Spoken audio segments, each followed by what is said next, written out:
उपासना जी। राधे राधे। राधे राधे महाराज जी। महाराज जी, मैं किसी पुराण ग्रंथ को पढ़ती हूँ, भगवान की किसी भी मूर्ति को देखती हूँ तो मुझे रोना आता है। महाराज जी, मुर्दे को देखकर एक अपनापन सा महसूस होता है। शमशान घाट में बैठना पसंद है, ऐसा लगता है वहां की ऊर्जा मुझे अपनी तरफ खींचती है। महाराज जी, मैं क्या सही हूँ या गलत? हाँ हाँ, बढ़िया है, बढ़िया है। मतलब ये आंतरिक वैराग्य का लक्षण होता है।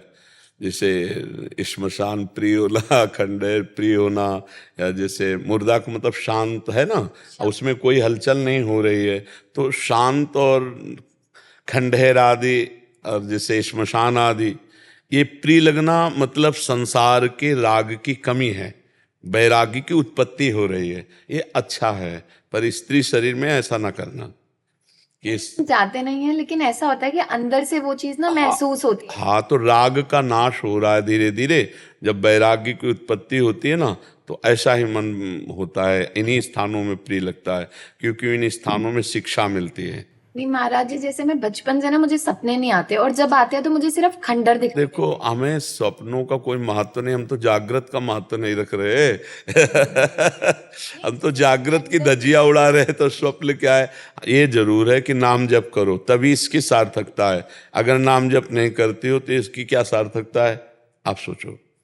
श्मशान भगवान शिव को भी पिए, श्मशान भगवान वास करते हैं शिव जी, चिता की भस्म लगाते हैं, मुर्दे की चिता भस्मा लेपो गरल मशन, ये वैराग्य के लिए। पर वैराग्य की जो फल वृत्ति है वो भगवान में चित्त को जोड़ना है। नहीं, खाली वैराग्य से क्या मतलब हुआ? अब मान लो बहुत वैरागी हो और आपके अंदर भगवान का भजन नहीं है, तो फिर उससे मतलब क्या? आप समझना जरा, वैराग्य की पूर्णता भगवान के अनुराग में है। धनी वैराग उसी का जिसका भगवान में अनुराग हो गया। अगर अनुराग नहीं हुआ तो फिर वैराग नहीं। शास्त्र कहता है वैराग जगते भयो फिरे वैरागी, लेकिन वृंदावन रस में अनुरागी। प्रिया प्रीतम के चरणारविंद में, प्रभु के नाम में, प्रभु के रूप में यदि आसक्ति है तो वैराग्य धन्य। नहीं तो कोरा वैराग्य किसी काम का नहीं। मान लो मुझे समाज अच्छा नहीं लगता, एकांत प्रिय है, लेकिन हमारा उस समय भजन नहीं हो रहा, तो उसे मतलब क्या रहा? स्मशान में तो भूत प्रेत भी रहते हैं, नहीं रहते? सियार भी स्मशान प्रिय है, क्योंकि स्मशान में मुर्दे आदि की तो जो मांसाहारी कुत्ते हैं उनको भी वो प्रिय है, तो हमको भी प्रिय है। तो हम में उनमें यह अंतर है कि वो अपनी वासना की पूर्ति के लिए हैं और हम उपासना की पूर्ति के लिए। हमें संसार अच्छा नहीं लगता और ये लगता सबकी अंतिम दशा यही है, इसलिए राधा राधा राधा राधा राधा राधा। हमारी बात समझ रहे? खूब नाम जप कीजिए। मेरा बस एक सवाल है, मेरा ये था कि जैसे मैं पूजा करती हूँ, कोई भी मूर्ति देखती हूँ, आरती करती हूँ, अखंड जलाती हूँ, तो मेरे ना आंसू नहीं रुकते, मुझे खुद से ही वो रोना आता है। कोई बात नहीं, अच्छी बात है, सात्विक हृदय का लक्षण है, पर ये अभी भगवत प्रेम नहीं है। अभी से हम भगवत प्रेम नहीं कह सकते, सात्विक भाव है, सतोगुण का लक्षण है, अच्छा है। इसे छुपाइए छपाइए नहीं, नहीं तो ये यहीं खत्म हो जाएगा। जो भागवतिक अनुभूतियां हैं उनको छुपाया जाता है। अगर कोई बात कहनी है तो पूर्व में बीती हुई, वो भी संत महात्मा और भगवान को बीच में लेके, और फिर दूसरे के कल्याण के लिए कही जाती है। वर्तमान की स्थिति को कभी व्यक्त नहीं किया जाता। अगर वर्तमान की स्थिति को, सात्विक भावों को, भक्ति के भावों को व्यक्त कर दिया जाए तो वहीं ठप हो जाएगा। ये एक नियम है, हमारी वाणियों में लिखा हुआ है। प्रिया प्रीतम की भक्ति, भगवान की अनुभूतियां, मंगलमय स्वप्न, संत महात्माओं के दर्शन, भगवत दर्शन आदि, ये सब छुपाए जाएं, व्यक्त ना किए जाएं कभी किसी के सामने व्यक्त। पर जो अहम होता है उसको चैन नहीं पड़ता, वो अपने सद्गुणों को, अपनी अनुभूतियों को बताना चाहता है, लेकिन दुर्गुणों को, दुर्व्यवहार को, ऐसा नहीं कि केवल यही पक्ष है। महीने में 2 पक्ष होते हैं, एक होता शुक्ल पक्ष और एक होता कृष्ण पक्ष। ऐसे ही अपने जीवन में 2 पक्ष हैं, एक है अज्ञान अंधकार का पक्ष और एक है ज्ञान प्रकाश का पक्ष। तो ज्ञान और प्रकाश पक्ष की सबकी जीवनी लिखी जाती है, लेकिन कभी कृष्ण पक्ष लिखा गया है अंधेरे का? वो तो छाती हमारी जानती केवल, समझ रहे ना? ऐसे ही अपने लोगों में 2 पक्ष जो हैं, तो कोई सभा में कृष्ण पक्ष की बात कहता है क्या? क्यों? क्योंकि अहम उसे छुपाता है और इसे छपाता है, क्योंकि इससे सम्मान मिलने वाला होता है और उससे घृणित दृष्टि से देखा ऐसा, तो फिर वो अहम को बर्दाश्त नहीं होगा। और जबकि अपने दोषों को सभा में वर्णन करने से हृदय निर्विकार हो जाता है और अपने गुणों को वर्णन करने से हृदय विकारी हो जाता है। ये सिद्धांत है, कानून है अध्यात्म का। इसलिए हर उपासक से प्रार्थना है, अपने स्वप्न, अपनी अनुभूतियां, अपने मांगलिक विचारों को गुप्त रखा जाए, अपनी कमियों को संतों के सामने रखा जाए।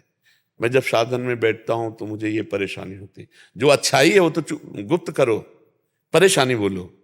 कौन सी समस्या आपको भगवान से मिलने में बाधा पहुंचा रही, उस समस्या का समाधान संतों से हम करा लेते हैं, और जो हमारे अंदर मांगलिक है उसे छुपा लेते हैं। वो धन तो हमारे पास है ही। आप बोलो लौकिक धन को आप कितना छुपाते हो? चेक जेब में डाले हो और सभा में खड़े होकर बता दो तो हम माने आपको? नहीं बताओगे, क्योंकि आपको पता है कि यहां से निकलना मतलब खतरे में डूबना। ऐसे भगवान के भजन को, भगवान की अनुभूतियों को, अपने प्यारे के मिलन की बातों को एकदम गुप्त किया जाता है। अब देखो, जब संतों से पूछा, जैसे हनुमान जी महाराज विभीषण जी कैसे परिचय बता रहे हैं, आगे परिचय बता रहे हैं, ज्ञानी नाम अग्रगण्यम मतुलित बलधामम बुद्धिमताम वरिष्ठम, ऐसा बोल देते। लेकिन क्या कह रहे हैं? असमय अधम सखा सुनु मोहु पर रघुवीर, मैं ऐसा अधम हूं। कैसा? प्रात ले जो नाम हमारा, तेहि दिन ताहि न मिले आहारा। असमय अधम सखा सुनु मोहु पर रघुवीर, मेरे ऊपर भगवान, मैं तो अधम। ये अपने गुणों को छुपा के, और हम लोग जब बात करेंगे तो अपने गुणों को बढ़ा के और दुर्गुणों को छुपा के, यही देहाभिमान का लक्षण है। देखो, आप जहां बैठे हो, प्यारे अध्यात्म का क्षेत्र है, वृंदावन, और निष्काम भाव से यहाँ अध्यात्म की केवल चर्चा, शुद्ध अध्यात्म की भागवतिक चर्चा। तो कभी आप अहंकार का ऑपरेशन कर रहे हो तो बुरा मत मानना कोई, क्योंकि यहाँ आए हुए सुधरने के लिए, आप जिस अध्यात्म में चल रहे हो उसकी ऊंचाई पर चढ़ने के लिए आए हो। अच्छा, अब हमको बताने के लिए, जैसे आप हमको कि हम भागवतिक हैं, हमको जैसे समझाना, तो हमने आपको सीधे भगवान माना है।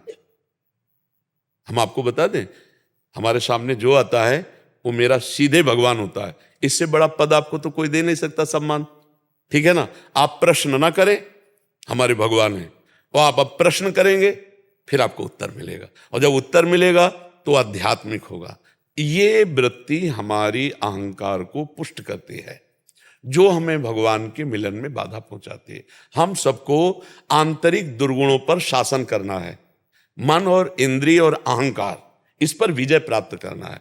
तो हमको अपने सद्गुणों को छुपाना है और दुर्गुणों को प्रकाशित करना है। हमारे अंदर दुर्गुण भी है ना, ईमानदारी से देखो, क्या हम कभी व्यक्त करें किसी संत महात्मा, किसी सभा में माइक से, वो दृष्टि जे ही पड़ेगी महात्मा की तो वो नीचता तो गई ही, और आपके जो सद्गुण है और प्रकाशित हो जाएंगे।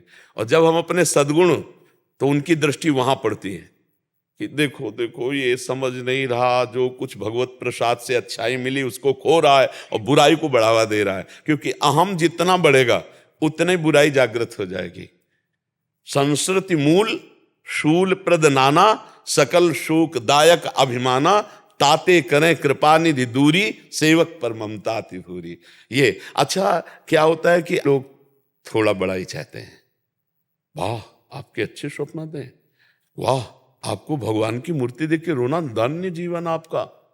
हम ऐसा बोल सकते हैं लेकिन नहीं बोले, क्योंकि हम चाहते हैं कि असली में आप भगवान का प्रेम प्राप्त करें, असली में आप भगवान को देखें, असली में आपका जीवन भागवतिक हो जाए।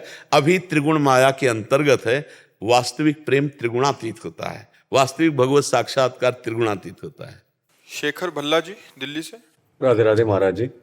राधे राधे महाराज जी। महाराज जी, कितना नाम जप करना चाहिए ताकि अगला जन्म ना लेना पड़े?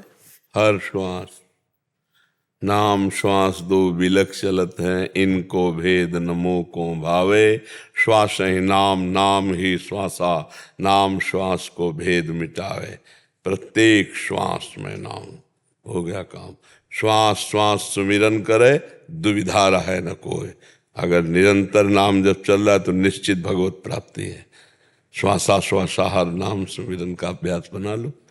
संख्या है, भगवान को संख्या से खरीदा जा सकता है क्या? मगर कई बार प्रश्न आता है मन में कि जितना हम करते हैं कि उसमें और कितना बढ़ा पाए। हर श्वास बस धैर्य पूर्वक, हर सेकेंड वर्तमान का, हर सेकेंड वर्तमान का भगवान से जुड़ा हुआ है तो भविष्य भगवत प्राप्ति से युक्त हो चुकी है। हमारे शब्द याद कर लो, भूत आपका पावन हो जाएगा, भविष्य आपका भगवत प्राप्ति से युक्त हो जाएगा, पर हर वर्तमान का सेकेंड प्रभु से जुड़ा होना चाहिए। इसी के लिए सब प्रयास करते हैं, जितने संत महात्मा ऋषि मुनि हर क्षण चित्त वृत्ति को भगवान में लगाने का प्रयास करते हैं। तो कभी कभी असफलता मिलती है, तो धीरे धीरे असफलता की चोट खा खा करके हम सफलता के सिर पर चढ़ जाते हैं। तो इसलिए हमको निराश नहीं होना। और जब हम असफल हो रहे होते हैं, जैसे कई स्थान जहाँ हम असफल हो जाते हैं, भोग चाहे वो किसी भी इंद्री का हो, हम भोजन पा रहे हैं, अच्छा भोजन पा रहे हैं, तो स्वाद लेने में लगे तो भूल गए नाम। जी बहुत बार होता है। हाँ, हम जैसे किसी से बात कर रहे हैं तो बात में तन्मयता हुई, भूल गए नाम। हम किसी कार्य को कर रहे हैं तो उसमें एकाग्रता हुई तो नाम भूल गए। हम स्नान शौच मंजन कई स्थानों पर ऐसा है जहाँ नाम के भूलने का संयोग बनता है, और उन्हीं स्थानों पर जीवन भर अभ्यास किया जाता है। शौच में भी महाराज जी। हाँ, सोच में भी। अगर हमारा दिल सोच में फेल हो गया तो जी है ने, तो उस समय नाम जब, मंत्र जप का निषेध है, लेकिन नाम जब सोच में किया जा सकता। हाँ, खूब डट के। तो मंत्र न जपे, नाम जप के लिए बढ़िया, बहुत बढ़िया है हर समय। अब जैसे हम तुमसे बात कर रहे हैं, हम तुम्हारे मुख में राधा नाम लिख रहे हैं, बात तुमसे कर रहे, उत्तर दे रहे, हमारा नाम। ये हम इसलिए नहीं बता रहे कि हम कुछ श्रेष्ठ हैं, ये हम इसलिए बता रहे कि बात करते समय कैसे नाम जपो, ऐसे जप। जी अब बार बार हमारी दृष्टि से नाम चल रहा है, राधा राधा, हम आपकी तरफ देखें, क्योंकि हमको अभी अर्ड फेल हो जाए जी और खत्म खेल, पूरा भी नहीं निकल पाएगा, है नहीं? तो हमको हर समय अलर्ट रहना है। जैसे बॉर्डर में लगा हुआ सैनिक, कहीं से भी गोली आ सकती है, ऐसे ही हमको हर समय अलर्ट रहना, कभी भी मृत्यु हो सकती है। तो भगवत प्राप्ति निश्चित है, चाहे 100 नाम केवल हुए हों, अभी भगवत प्राप्ति हो जाएगी। अंतिम समय में पुत्र के मिष से बहाने से नारायण पुकारा तो भगवान की प्राप्ति हो गई नहीं। तो हम नारायण को नारायण जान के पुकार रहे तो हमको भगवत प्राप्ति नहीं होगी, पक्का हो जाएगी। तो हमारे शब्द याद रखो, वर्तमान का समय जो भजन में हम जोड़ते हैं तो हमारा भूत पवित्र और भविष्य भगवत प्राप्ति है।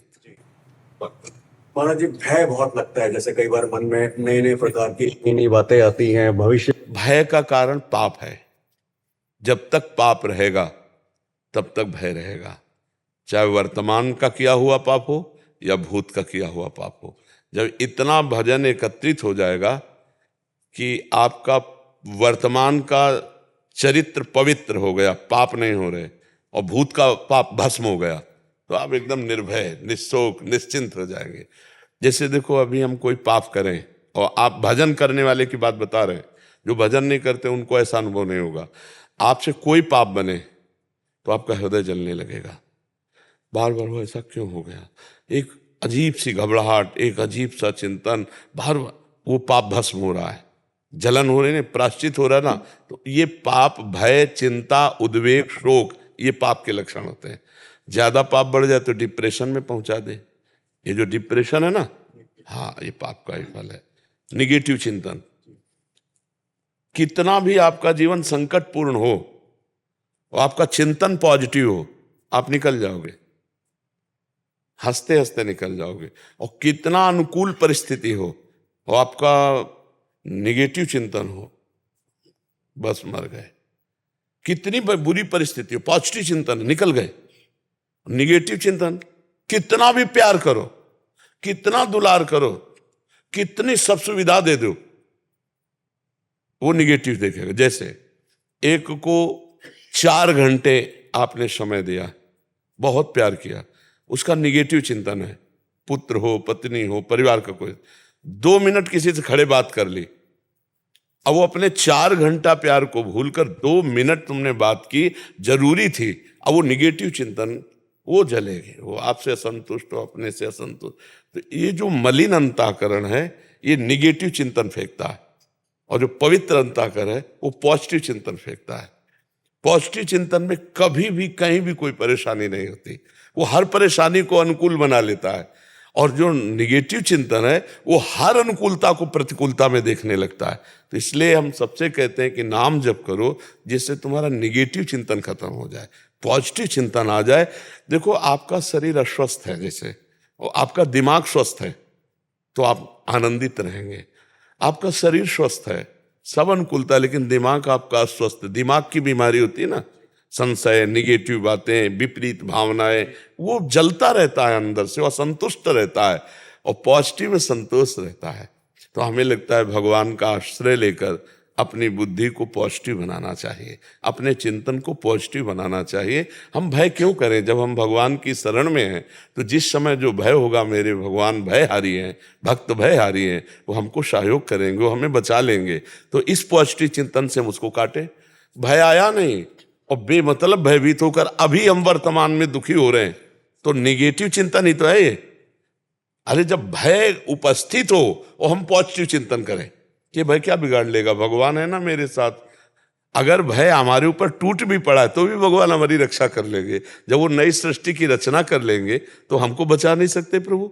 गर्भ में ब्रह्मास्त्र के द्वारा अश्वत्थामा ने परीक्षित जी को नष्ट कर दिया था, क्योंकि ये अभिमन्यु पुत्र उत्तरा के गर्भ में परीक्षित जी थे, तो पांडवों से नाराज था अश्वत्थामा, दुर्योधन के पक्ष में था, तो उसने 6 बाण चलाए, ब्रह्मास्त्र अमोघ, इसको कोई नहीं काट सकता। 5 पांडवों के ऊपर और 1 उत्तरा के गर्भ में विराजमान महाराज परीक्षित जो अभिमन्यु पुत्र थे। अब जैसे छोटे बच्चे को मारने के लिए ब्रह्मास्त्र, तो भगवान तत्काल जब पांडवों ने विनय की तो उनसे कहा तुम संभालो अर्जुन से, ब्रह्मास्त्र को ब्रह्मास्त्र से शांत करो। और भगवान अंतर ध्यान होकर उत्तरा के गर्भ में जाकर के परीक्षित कवच बन गए और ब्रह्मास्त्र को शांत किया। जब वो गर्भ में जाके रक्षा कर सकते हैं तो बारी के लिए रक्षा कर लेंगे। वो करतुम अकर्तुम अन्यथा करतुम सर्व समर्थ भगवान है, इसलिए हमें विश्वास रखना चाहिए।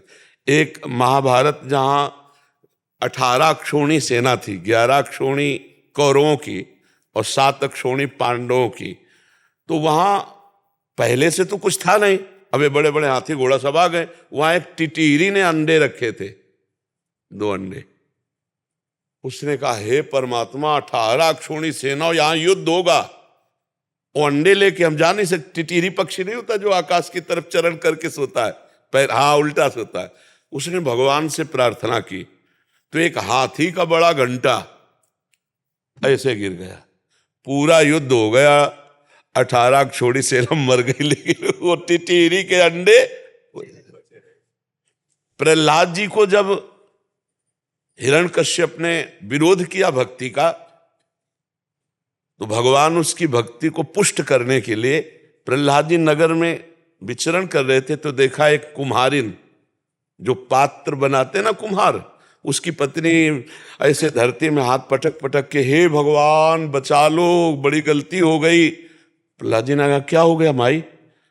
उनका मुझे ध्यान नहीं रहा, एक मटकी में बिल्ली के 2 बच्चे थे, बिल्ली ने नए बच्चे पर, और सब मटकी आवे में रख के मैंने वो भी रख दी, बाद में ध्यान आया आवा जल चुका है। तो बोले, भगवान बचा सकते हैं?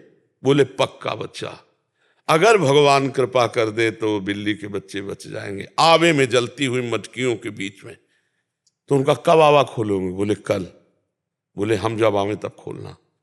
तो सब मटकी ऊपर की आसपास की सब पक गई थी, लाल एकदम, लेकिन उस मटकी में ताप भी नहीं लगा था, और म्यों म्यों करके बच्चे निकल गए। प्रहलाद जी को दृढ़ विश्वास हो गया कि भगवान अग्नि की ज्वाला में रखे हुए बच्चों को बचा लिया, इसका मतलब कर तुम अकर तुम अन्यथा कर तुम, सर्व समर्थ मेरे भगवान। फिर तो हिरण्यकश्यप से ऐसे बात की, दैत्यराज ऐसे कह के बात की, त्रिभुवनपति पिता है, और पहले तो पिताश्री बात कहते, पिताश्री, और जब भगवान का विरोध करने लगा तो दैत्यराज कह के। तो हमें विश्वास करना चाहिए, ये कथाएं ही नहीं हैं, हम सबको भगवान बचाते हैं। पर यह है कि भगवान का दृढ़ भरोसा होता है। जब तक द्रौपदी जी के अपने बल और पतियों का बल, तब तक भगवान का चमत्कार नहीं। और जब ऐसे हो गई तो पल्लू में ही भगवान का अवतार हो गया, वस्त्रावतार। अंबरों का ढेर लग गया, लेकिन यहां से वस्त्र नहीं हटा। तो जब भगवान का आंतरिक भाव एकदम, तो फिर वो बचा लेते हैं। और भगवान बचाएं तो फिर मार कौन सकता है? अरे, और भगवान मारना चाहे तो बचा कौन सकता है? तो हमको निर्भय रहना चाहिए, भगवान मेरे हैं, प्रभु मेरे हैं, और प्रभु का जो विधान है वो सिर माथे है। हेले, मस्त एकदम। हिमेश पी त्रिवेदी जी, राधे राधे महाराज जी। महाराज जी, आपके एकांतिक वार्तालाप में सुना था कि अपने शुभ कर्म भगवान को रोजाना समर्पित कर दो और नाम जप करो, जिससे नए कर्म बांध नहीं सकेंगे और नाम जप से संचित कर्म नष्ट हो जाएंगे। लेकिन प्रश्न महाराज जी मेरा है कि नाम जप भी पुण्य कर्म के साथ रोजाना भगवान को समर्पित हो जाएगा, फिर संचित कर्म नष्ट कैसे हो जाएंगे? जो भगवान को समर्पित हो जाता है हमारा, जैसे भगवान की लॉकर में जमा, बैंक में लॉकर होती है ना, बैंक में एक लॉकर में जमा हो गया, और एक छुट्टा निकाल के खाने वाला पैसा जमा होता है, खाते में अपना गए निकाल लिया। तो जो हमारे शुभ कर्म हैं वो हमारे खाते वाले हैं, कि जो हमारे अंदर कामना पैदा हुई तो उससे पूर्ति होगी। और जो नाम है ये लॉकर में ज्यों का त्यों जमा है आपका। जब आपका शरीर छूटे, चाहे अभी राग से छोड़ दो या मृत्यु से छोड़ो, 2 प्रकार से शरीर छूटता है। एक होता है राग का त्याग करना, तो जीते जी जीवन मुक्त, विदेह मुक्त कहते हैं ना, विदेह मुक्त मतलब जीते जी जीवन मुक्त। शरीर का राग छोड़कर भगवान में तन्मय, वो जीते जी जीवित मर जाए उलट आप में समाये, यह दिलगिरी है। मरो रे जोगी मरो मर के, ऐसे दीठो जैसे गोरख मर के दिखो। गोरखनाथ जी कह रहे, मन मार्या तन बस में की ना हुआ भरम सब दूर, बाहर से कछ दिखत नाही अंदर चमके नूर। आपो त्याग जगत में बैठे नहीं किसी से काम, उनमें तो कछु अंतर नाही संत कहोरा। चाहे राम, तो बैंक में 2 चाबी दी जाती है, एक उसको और एक बैंक में होती है। ऐसे ही जब तुमने नाम भगवान को दे दिया तो एक आपके पास है, क्या उसका प्रयोग करना चाहोगे तो कर सकते हो। पर वो भगवान से जुड़कर कि मैंने जो नाम जप किया हमारे पुरखे तर जाएं, मैंने जो नाम जप किया मेरा ये काम बन जाए। तो उधर से जब मिलेगी स्वीकृति तो वो काम बनेगा, नहीं आप हल्ला मचाते रहो नाम जप करने के बाद भी काम नहीं बनेगा, क्योंकि भगवान कृपा करके वो कामना पूर्ति नहीं करने देंगे जिससे तुम माया में फंस जाओ। समझ रहे? अब वो नाम आपका भगवान की बैंक में जमा है, तो जीव ही आपका या तो राग छूटे और या शरीर छूटे, तो फिर अहम त्वाम सर्व पापेभ्यो मोक्षयिष्यामि मा शुचा, समस्त पापों से संचित कर्मों से मुक्त करके नाम के प्रभाव से भगवत प्राप्ति हो गई। क्योंकि आपके बैंक के लॉकर में एक बार बोला राम वो जमा है, एक बार बोला। ये अविनाशी का नाम भी अविनाशी है, कभी विनाश नहीं होता। तो जैसे भारी से भारी पाप बन जाए तो वो एक अलग डिपार्टमेंट हो गया, भजन एक अलग डिपार्टमेंट। बोले पापी तो ये भजन करता है कुछ फल नहीं मिलेगा, ऐसा नहीं है। जब पाप का फल मिल रहा है तो सत्य का फल क्यों नहीं मिलेगा? सत्य इतना कमजोर है, सत्य तो अविनाशी है, उसका फल मिलेगा। पर अभी वर्तमान में आनंद लेना है तो पाप कर्म छोड़ दो, क्योंकि निर्मल मन के द्वारा भगवदानंद का अनुभव होता है। जितना गंदा मन होगा उतना भोगों में सुख मिलेगा, और जब मन निर्मल होने लगता है तो घृणा होने लगती है। जैसे बमन है, विष्ठा है, इसको देखने का मन नहीं होता ना, ऐसे ब्रह्मादिक के भोग सब विषम लागत ताई, नारायण ब्रजचंद की लगन लगी ही जाए। उत्तम श्लोक परम पवित्र। भगवान में जब चित्त जोड़ा जाता है तो मलमूत्रों के द्वारों से ही तो भोग भोगे जाते हैं, और जो कुछ यहाँ से डाला जाता है सब मलमूत्र ही तो बन जाता है। कौन खास बात क्या है? खास बात क्या है कि अहो भाग्य, हमारे अहो भाग्य। इस संसार में कौन सी खास बात है? तुम मरोगे तो रहेगा तो बैंक में, तुम क्या खाओगे? रोटी दाल, सोना थोड़ी चबाओगे, क्या खाओगे? सब विचार करके देखो। उतना ही भोजन, उतना ही शयन, उतना ही जीना। हाय हाय हाय हाय, यहाँ का एक भी सिक्का तुम्हारे साथ नहीं चलना, एक भी सिक्का, एक भी व्यक्ति, एक भी वस्तु, एक भी रिश्ते नातेदार, कोई साहेब नहीं। फालतू में इतना बड़ा आडंबर किया, और जहां हमें जाना है वहां का परिचय नहीं, और जो ले जाना है वो कमाया नहीं। हरि नाम, राधा नाम, राम नाम, ये कमाया नहीं। तो नाम जो है वो एक नाम भारी पड़ेगा तुम्हारे हिसाब में। जैसे रजिस्टर में पूरे जीवन में सब गंदा ही गंदा है, लेकिन एक बार राम बोला, एक बार हरि बोला, अब वहाँ हिसाब जब होगा तो त्रिभुवन एक नाम के बराबर नहीं है। तो आपकी जय होगी, आपको चांस मिलेगा बार बार नाम जप करने का। जब तक भगवत प्राप्त नहीं हो जाओगे तो एक नाम भी आपको उठा देगा। इसलिए कहा जाता है कि बोलो, जैसे भी बने वैसे भगवान का नाम जप करो। भाव कुभाव अनखालसहु, नाम जपत मंगल दिशि दसहु। समझ पा रहे हैं आप? नाम संचित कर्मों को भस्म कर देता है। कहना ये था, रोज आकर रोज अपन वो समर्पित कर दे जी। तो वो नाम जब भी समर्पित, हाँ बिल्कुल बिल्कुल सर। फिर वो संचित कर्म कैसे समाप्त? अरे वो तो बैंक में जमा हो गया ना तुम्हारा, वो हो गया। और क्या, वो तो अपने आप वहां से सरकारी काम हो जाएगा। तुम्हें थोड़ी कहना पड़ेगा कि संचित कर्म भस्म करो, आगे का सरकारी काम है वो भगवान का। तेसा महम समुद्धरता, भगवान कहे ना हमारा काम है ये, उनका काम है हमको इस जाल से मुक्त करना। तेसा महम समुद्धरता मृत्यु संसार सागरात। भगवान देख रहे हैं मेरा नाम जप कर रहा है, और नाम जप करके मेरे को ही समर्पित कर रहा है, कोई चाह नहीं कर रहा, तो संचित कर्म वो भस्म कर देते हैं, अपनी कृपा से भस्म कर देते हैं। संचित कर्मों तक किसी की पहुंच थोड़ी है, जो हमारे गोदाम जमा है वहां तक किसी की पहुंच नहीं, वो केवल भगवान उसे भस्म करते हैं। अहम त्वाम सर्व पापेभ्यो मोक्षयिष्यामि, मैं तुम्हें पवित्र करूंगा, मैं तुम्हें मोक्ष प्रदान करूंगा, मैं तुम्हें संसार समुद्र से पार करूंगा। ऐसे खूब आनंद पूर्वक भजन करो, संशय न रखो, ठीक है? पूर्णेंदु शर्मा जी। राधे राधे। महाराज जी आपके चरणों में कोटि कोटि प्रणाम। महाराज जी, क्या प्रेम मार्ग में आनंद और पूर्णता दोनों ही स्थितियां प्राप्त की जा सकती हैं? प्रेम के मार्ग में आनंद और पूर्णता। अब प्रेम ही तो पूर्ण है, और क्या है? प्रेम ही तो सुख है, प्रेम ही पूर्ण है, प्रेम ही सुख। किसका प्रश्न है?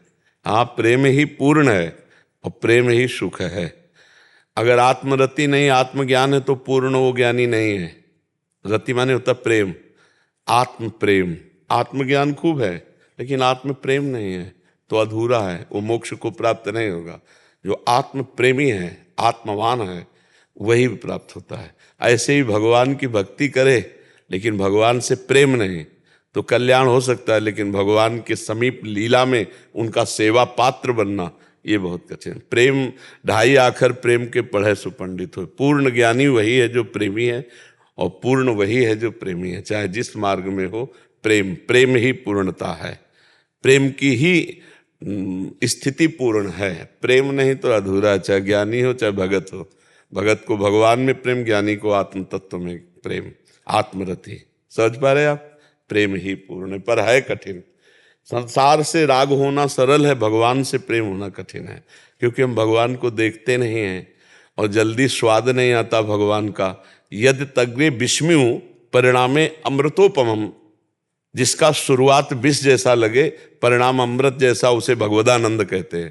तो यद तग्गे विस्मयु परिणामे अमृतोपमम, भगवान के मार्ग में प्रारंभ विष जैसा लगता है। जैसे अमृत के लिए समुद्र मंथन हुआ तो पहले क्या निकला? विष निकला ना। तो हाँ, ऐसे ही जब हम भजन करते हैं तो पहले विष निकलता है अंदर से। जब नाम की मथानी चलती है, राधा राधा, तो जितनी गंदी बातें आप देख लेना, ऐसे उतनी गंदी बातें नहीं आएंगी जितनी भजन के समय। आंख मूंदो, जो ही भजन के लिए शुरू करो तो अब मंथन शुरू हुआ ना, अब विष निकलेगा। पहले हलाहल विष जैसे निकला, ऐसे गंदी बातें, काम की, क्रोध की, पाप की, ऐसी बातें निकलेंगी। आपको लगेगा यार जब भजन नहीं करते थे तब ऐसा गंदा हृदय नहीं था। नहीं, वो गंदगी भरती जाती है। जैसे हम चल रहे हैं, देख रहे हैं, बोल रहे हैं, सब कर, तो एक हमारे अंदर सीसी कैमरा है भागवतिक, वो चित्र से ही सब नोट कर रहा है। और जब हम डिलीट करने बैठेंगे भजन में, तब वो दिखाई देगा क्या क्या इसने पकड़ा है। हमारी सोच की एक एक स्फुरना वो पकड़ लेता है। तो जो हमने सोचा वही सब, कभी काम की लीला, कभी क्रोध की लीला, यही सोचा है। को भगवान की लीला थोड़ी सोची, तो वही लीला आती है। तो कहते हैं हमारा भजन में मन नहीं लगता, विषयों में भागता है। नहीं, उस समय भागता नहीं मन, उस समय मन डिलीट हो रहा है, निर्मल हो रहा है। क्योंकि निर्मल मन में ही भगवदाकार वृत्ति आती है ना, भगवान का साक्षात्कार। निर्मल मन जन सो मोहि पावा। तो ये नाम जो है, मन रूपी चिप में जितने अनंत जन्मों के संस्कार हैं उन सबको भस्म करता है, डिलीट करता है, उनको खाली करता है। और साधक न जानने के कारण विचलित हो जाता है कि चलो अब अगर भजन के समय दूसरा कुछ सहयोग ले लिया तो डिलीट नहीं होगा। जैसे आप टीवी देखने लगे या आप बात करने लगे, फिर नहीं डिलीट होगा। एकांत बैठकर जो ही नाम जप करना शुरू पर, नाम डिलीट करता जाता है, मन निर्मल होता है। देखो जो नियम से भजन करते हैं तो भजन करते करते रोना आने लगता है, कितना मन निर्मल होगा। भजन करते करते भगवान की झांकी आने लगती है, अपनी काल्पनिक, अपनी भावना के अनुसार। धीरे धीरे सत्य सच्चिदानंद प्रकाशित हो जाते हैं। देखिए रूप नामाधीना, जितना नाम जप करोगे उतने भगवान का रूप प्रकाशित होता चला जाएगा। तो प्रेम ही पूर्ण है, पर प्रेम उत्पन्न होना कठिन है। जो हमारा राग है संसार में, वो जब तक समिट कर नहीं आएगा तब तक प्रेम नहीं होगा। सबकी ममता ताग बटोरी और मम पद मन बांध, यही प्रेम बन जाएगा। जो जननी जनक बंद सुतदारा, तनु धन धाम सुहृद परिवारा, सबकी ममता ताग बटोरी और मम पद मन बांध बटोरी। अन्य अभिलाषा शून्य, कोई भी अभिलाषा न रह जाए जिसके हृदय में। क्योंकि प्रेम जहां प्रकट होता है कामना रहितम, विनिवृत्त कामा, समस्त कामना है। बस एक लगन, कैसे प्रभु को देखूं, कैसे अपने स्वामी को पाऊं, कैसे एक बार मैं बात कर लूं। बहुत मतलब जब एकांत में भक्त होता है तो प्रभु से बातें करता है रो रो के। जीवन की शाम होने जा रही नाथ, अब तो भरोसा टूट रहा है, एक बार बोल दो कि मैं आपको स्वीकार। एक बार सामने आ, क्या यार छुपा छुपी खेल रहे हो, आ जाओ ना, सर्वत्र व्याप्त हो, प्रकट हो जाओ। और वो रो रहा है बैठे और भगवान ये देख रहे हैं, तो भगवान उसके प्रेम को जागृत करते हैं। विराग्नि उसके हृदय में ऐसी जागृत होती, सब वासनाएं भस्म हो गई। सूक्ष्मतरम अनुभव स्वरूपम प्रतिक्षण वर्धमानम, प्रेम जहां प्रकट हुआ तो भगवान का एक नाम है प्रेमाधीन। वही भगवान अधीन हो जाते जिसके हृदय में प्रेम होता है। पर प्रेम तभी होगा जब सबकी ममता ताग बटोरी, एकमात्र भगवान में अपनापन और रात दिन भजन और अन्य अभिलाषा शून्य, कोई अन्य चाहत नहीं। जब तक कामना है तब तक प्रेम नहीं हो, जहां प्रेम उदय हुआ फिर कामना नहीं रह जाती। सकल कामना हीन जे राम भगति रसलीन। समझ रहे आप? अभिषेक कुमार पांडे जी, पटना बिहार से। जय श्री राधे महाराज जी, श्री हरिवंश। आपके चरणों में कोटि कोटि प्रणाम। महाराज जी, किस पाप कर्म का क्या प्रायश्चित होगा, कैसे पता चलेगा, और पाप कर्म का प्रायश्चित कैसे करें? शास्त्रों का स्वाध्याय करो। महाभारत में भगवान शिव से पार्वती जी प्रश्न करते जाते हैं कि आदमी अंधा क्यों होता है, तो उसके पाप का लकवा क्यों मार जाता है, उसकी बुद्धि क्यों खराब हो जाती है, उसका अंग ये क्यों विहीन। शास्त्रों में लिखा है, शास्त्रों का स्वाध्याय करो। अब ऐसे एक पाप हो 10 पाप हो तो बता दे, वृत्तियां हजारों हैं तो हजारों वृत्तियों का यदि असत में प्रयोग है तो सब पाप ही तो होगा। बिना सत के पाप से नहीं बचा जा सकता। असत चिंतन, असत भोग वासना, तो हमारा चिंतन पाप, हमारी क्रिया पाप, हमारा बोलना, हमारा देखना सब पाप में हो सकता है। सबसे बचना है तो भगवान के नाम का स्मरण करता जाए तो बुद्धि रूपी सारथी को ठीक रास्ते में नाम भगवान चलाएंगे। ईश भजन सारथी सुजाना, भगवान का भजन ही बुद्धि को शुद्ध करता है और शुद्ध बुद्धि निष्पाप होती है, और जो पूर्व में पाप हो जाते हैं वो भी भजन नष्ट कर देता है। नाम संकीर्तनम यस्य सर्व पाप प्रणाशनम। पर अगर ये जानकारी करने की किस पाप का क्या फल होता है तो महाभारत ले लीजिए, और उसमें देवाधिदेव महादेव पार्वती संवाद है जिसमें बहुत बड़ा प्रसंग है।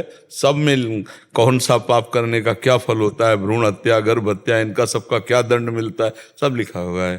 तो उसको पढ़ लीजिए। तो अब 1-2 पेज में हो तो उसको याद करके बोलो, तो बहुत प्रसंग है तो पढ़ लीजिए। और बकाया कुछ न पढ़ो तो तुम्हें बता दें कि कौन सा पाप तुम्हारे हृदय से प्रकट हो रहा है। अंदर भगवान बैठा हुआ है, वो तुम्हें तुरंत संकेत करता है ये पाप है, इसका भयानक दंड होगा। लेकिन हम लोग उनकी आवाज नहीं सुनते और मन की बात मान करके चल देते हैं। अंदर सच्चिदानंद भगवान सबके बैठे हुए हैं और वो सबको प्रेरणा करते हैं, गलत है, फंस जाओगे, इसका दंड होगा। जहां वो आदेश करते हैं वहां हम सुन नहीं पाते, और फिर बाद में कोई कोई कहता है कि यार मेरे मन में तो आया था कि ना करूं पर पता नहीं क्यों कर लिया। ऐसा नहीं, वो भगवान अंदर जलन देते हैं, अंदर आपको रोकते हैं पर आप नहीं रुकते हैं, कर बैठते हैं, वो पाप होता है। और जो शास्त्र प्रमाणित क्रियाएं होती है वो पुण्य होता है, और जो भजन होता है ये पाप पुण्य दोनों का विनाश करके भगवत प्राप्ति कराता है। जान रहे?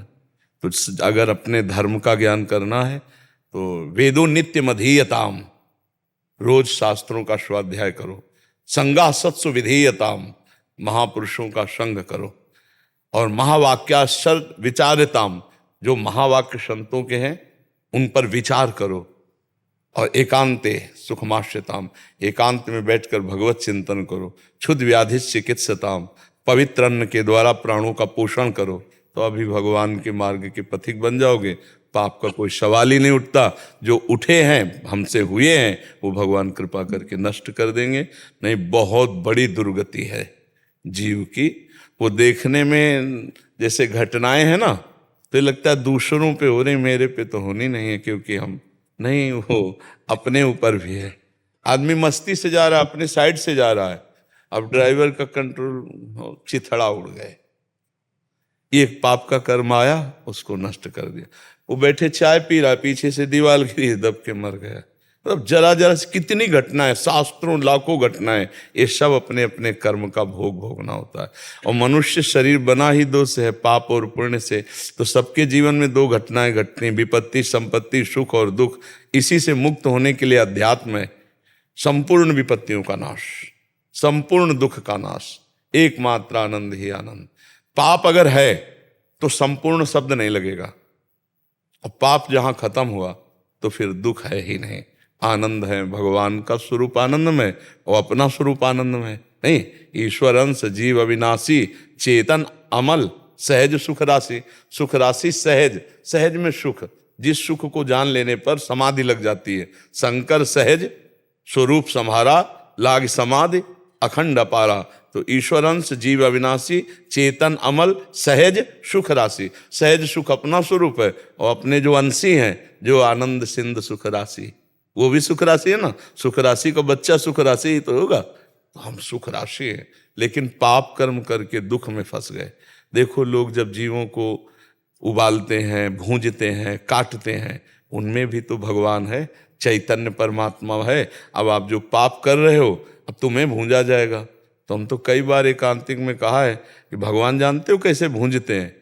एसी गाड़ी में चल रहे हैं, फिल्मी गाना बज रहे हैं, वो आग लग गई, और पहले वो तार बंद हुए जो रिमोट से दरवाजा खुलता है, पहले वो तार नष्ट हुए, अब दरवाजा नहीं खुल रहा। जैसे वो जीव तुमने कढ़ाई में डाला था ना, वो चिटिक चिटिक करके वहीं मर गया तड़प तड़प के। अब ऐसे गाड़ी में, एसी गाड़ी में, बाहर से लोग तमाशा देख रहे हैं, वो भुन गए इतने में। बहुत अवश्य में वो भोक्तव्यम कृतम कर्म शुभाशुभम। एक तितली की गुदा में कांटा डाल के छोड़ दिया था मांडव ऋषि ने, तो शूली अंदर डाली गई थी। एक बाण से ऐसे उठा करके सांप को कांटों की झाड़ी में फेंक दिया था, तो 6 महीना बाणों की सैया पे भीष्म पितामह जी रहे। हम तुम क्या चीज हैं? बड़े बड़े ऋषि मुनियों को भोगना पड़ता है। इसलिए डरो तुम्हारे द्वारा कोई पाप ना हो जाए, और वो डर तुम्हें निडर कर देगा। जो कानून से डरता है, शास्त्र से डरता है, भगवान से डरता है, समाज से डरता है, वो महान हो जाता है। और जो इनसे नहीं डरता है वो भ्रष्ट नीच पुरुष हो जाता है। आप देख लो, समाज का भय ना हो, कानून का भय ना हो, भगवान का भय ना हो, तो फिर क्या, वो राक्षस ही हो जाएगा। देख लो, जिनको भय नहीं वो राक्षस हैं, और जिनको भय है कि यार 4 लोग क्या कहेंगे, बस यही डर उसको संभाल देगा। नहीं यार, हम ऐसा नहीं करेंगे। समाज का भय, भगवान का भय, तो ये हमें निष्पाप बनाता है। तो हम पापों का फल पड़े या ना पड़े, सीधे पापों का विनाश करें ना, जो भी हो उनका विनाश होता है भगवान नाम से। भगवान की शरण में हो जाओ, खूब नाम जप करो, और अब लो नशानी, अब ना, आज तक किया अब नहीं करूंगा, सबका मंगल हो जाएगा। भगवान बड़े कृपालु हैं। अगर वो क्षमा ना करें तो हम लोगों की सबकी दुर्गति हो जाए। सबसे पाप होते हैं, नहीं होते? अपने अपने जीवन में पीछे के समय को देखो, आज से लेके, और उनको अगर देखो तो कितने बड़े बड़े पाप हो गए हमसे, लेकिन भगवान ने दंड नहीं दिया, हमें क्षमा किया है। हम उनके पुत्र हैं, उनके अंश हैं, तो हम उनका नाम जप करें और निष्पाप होकर आगे कोई पाप ना हो, आगे हमारा अच्छा आचरण हो। ठीक है, कभी आपको समय मिले तो महाभारत पढ़ लेना। गीता पृष्ठ गोरखपुर से आती है, और 3-4 खंड जिस खंड में हो देख लेना, शिव पार्वती संवाद, और बड़ा प्रसंग है उसमें। पार्वती जी प्रश्न करती जाती हैं कि उसका अंग कैसे खराब हो गया, कौन सा पाप किया था, तो बताते हैं ये पाप करने से ये अंग खराब होता है, ये पाप करने से वो कुष्ठ होता है, ऐसे पाप से दुष्ट पुत्र पैदा होगा, ऐसा पैदा होगा, ऐसे सब वर्णन है। ऐसे सुकृत से महात्मा पुत्र पैदा होता, ऐसे बड़ा वर्णन है। शास्त्रों का स्वाध्याय करने से ज्ञानार्जन होता है। जी। डॉक्टर प्रकृति सक्सेना जी, राधे राधे। महाराज जी, महाराज जी, भगवान में आस्था है पर पूजा पाठ है, सत्संग में मन नहीं लगता। पूजा करती हूँ पर श्रद्धा से नहीं, डर से। फिर लगता है भगवान तो अपने ही हैं, फिर डर क्यों? नहीं, डर अच्छा है। यही डर ही डरप हरिवंश हित जिनो भ्रमय गुण सलिल पर। वही तुम कहते, भगवान से पूजा में मत डरो, कर्म में डरो कि हमसे कोई गलत कर्म ना बन जाए। देखो, पुलिस डरने वाली बात नहीं है, कानून विरुद्ध आचरण डराता है। नहीं, आप कानून विरुद्ध आचरण न करो, आप जाइए कि हम उत्सव करने वाले हैं तो 10 लोग खड़े हो जाएंगे आपकी सेवा में, 10 पुलिस वाले आ जाएंगे, आप कीजिए उत्सव। आप कह दीजिए कि मुझे थोड़ा समस्या है कि मैं वहाँ जाना है हमको, आप प्लीज हमारा सहयोग कर दीजिए, मुझे डर लग रहा है मेरे पास कुछ, वो आपका सहयोग कर देंगे। आप जब कानून के विरुद्ध करेंगे तो वर्दी देखते आप भयभीत हो जाएंगे, नहीं हो जाएंगे? तो आज नहीं कल हम लोगों से पाप हुए हैं जो हमको भय प्रदान करते हैं। नहीं, पाप के बिना भय शब्द नहीं, ध्यान रखना। ये शब्द हम जो बोल रहे हैं ये पाप के ही हैं। भय, चिंता, शोक, उद्वेग, अशांति, जन्म, मृत्यु, ये पाप के लक्षण। बड़े बड़े संत महंतों मुनियों को भी देखो कष्ट नहीं आया। इस शरीर से जो गलती होगी, और कभी कभी संत जन अपने शरणागतों के पाप को ले लेते हैं। बड़े जो महापुरुष होते हैं, देखा कि अब ये तो इसका तो भजन रुक जाएगा, तो संकल्प किया, उसके पाप को स्वयं अपने शरीर में ले लिया। मिटा नहीं सकते, ध्यान रखना। अवश्य में वो भोक्तव्यम, भगवान के वचन है। तो इसलिए एकमात्र भगवान की शरण, भगवान का चिंतन, भगवान का आश्रय, यही जीव का परम मंगल करता है।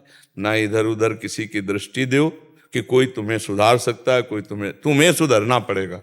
देखो, हम आपसे बातचीत केवल कर रहे हैं, आपने मान लिया हमारी बात तो आप कहोगे बाबा की बड़ी कृपा, उसी दिन से हमारा जीवन संभल गया। सही पूछो तो आपने अपने ऊपर कृपा करी, आपने बात मान ली, तो बात मान लो तो परम मंगल हो जाएगा।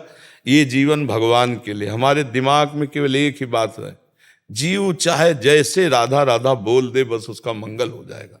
अगर भगवान का नाम नहीं है, भगवान का स्मरण नहीं, तो सब जानकारियां, सब धन संपत्ति जो भी है सब बेकार है, शरीर छूटा खत्म। न कोई जानकारी, न रुपया, न पैसा, न पद, न प्रतिष्ठा, कोई साथ जाने वाला नहीं। क्या प्रश्न था सखी का? श्रद्धा से पूजा नहीं करते, डर से करते हैं। डर से करो तो श्रद्धा हो जाएगी। इनका एक आगे भी है कि अच्छे कर्म काफी हैं या पूजा पाठ के बिना उसका फल नहीं मिलता। आप उसको अलग अलग क्यों कर रहे हैं? अच्छे कर्म हम भगवान के लिए ही तो कर रहे हैं ना, अपने लिए क्यों माने? अच्छे कर्म भगवान के लिए मैं कर रहा हूं, तभी वो अच्छे माने जाएंगे। अपने लिए माना हुआ स्वार्थ पूरित शुभ कर्म हो सकता है, पुण्य, वो कोई खास चीज नहीं है। एक महाराज नृग हुए हैं, भागवत में पढ़ लेना, करोड़ों अरबों गौएं दान किए और सबके पैर में, खुरों में, सींग में ऐसे सब सोना लगा के ब्राह्मणों, और एक अपराध बन गया तो द्वारिका में गिरगिट के रूप में जन्मे थे। क्या पुण्य, इतना बड़ा पुण्य, और एक अपराध उनको गिरगिट बना दिया। बहुत बड़ी बड़ी यज्ञ करने वाले महाराजा नहुष, जो देवराज इंद्र के पद पर बैठे, एक अपराध, सची के प्रति गंदी दृष्टि करने पर उनको अजगर की योनि प्राप्त हुई। अजगर की योनि। हम ये बताना चाहते हैं कि अच्छे कर्म का मतलब है भागवतिक कर्म। पुण्यों का कोई ज्यादा महत्व नहीं। आप 1 रुपया दोगे मेरा ठाकुर, वो और दे देगा, उससे क्या होगा? क्या आप बहुत विवेक से देखिए, अच्छा कर्म किसे कहते हैं? जो दूसरों के लिए मंगल किया जाए उसे अच्छा कर्म कहते हैं। अपने लिए किया हुआ स्वार्थ होता है, अपने लिए हर कार्य वो स्वार्थ होता है। दूसरों के लिए किया हुआ धर्म कार्य कहा जाता है अच्छा कार्य। परहित सरिष धर्म नहीं भाई। अब आप विचार करो, जब दूसरों के प्रति हम कार्य करते हैं तो उनमें भावना क्या होनी चाहिए? व्यक्ति, गरीब आदमी नहीं, भगवत भावना। मेरे भगवान इस रूप में आकर सेवा ले रहे हैं, और जो सेवा दे रहे हैं वो त्वदीयम वस्तु गोविंदम तुभ्यमेव समर्पये। प्रभु आपकी दी हुई वस्तु आपको दे रहे हैं। यह है भागवतिक कार्य, यह है अच्छा कार्य। अच्छा कार्य किसे कहते हैं? किसका प्रश्न था कि अच्छा कार्य किसे कहते हैं? दूसरों की अच्छी चीज सोच के। हाँ, बस मुझे ये पंडित पूछना, स्वामी जी, कि हमारी बात केवल समझने की चेष्टा कीजिए कि हम जो कह रहे हैं वो तुम्हारे लिए बहुत मंगल में होगा। दूसरे में यदि हम गरीब आदमी देखेंगे, हम पहले कह दिया है आपको, दूसरे में यदि मैं, तो फिर वो एक पुण्य होगा। और हम देख रहे हैं मेरे भगवान हैं, मरीज के रूप उनका में। दुख सर अपना लगता है।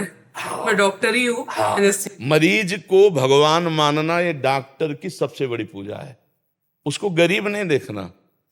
भगवान इस रूप में आए अगर अध्यात्म की स्थिति में, इसीलिए हम डॉक्टर, मास्टर, जज, वकील जो जहां है वहीं उसको भजन की पद्धति, वहीं अपने कर्तव्य को भगवान की पूजा मान लेना अध्यात्म की पूर्ति है। अगर हम उसको गरीब आदमी मान करके, बीमार मानकर केवल डॉक्टरी करते हैं तो हमारा केवल कर्म होता है, कर्म योग नहीं होता। ध्यान रखना, कल्याण कर्म से नहीं होता, कर्म योग से होता है। आप कर्म करते हैं, आपको पैसा मिलता है।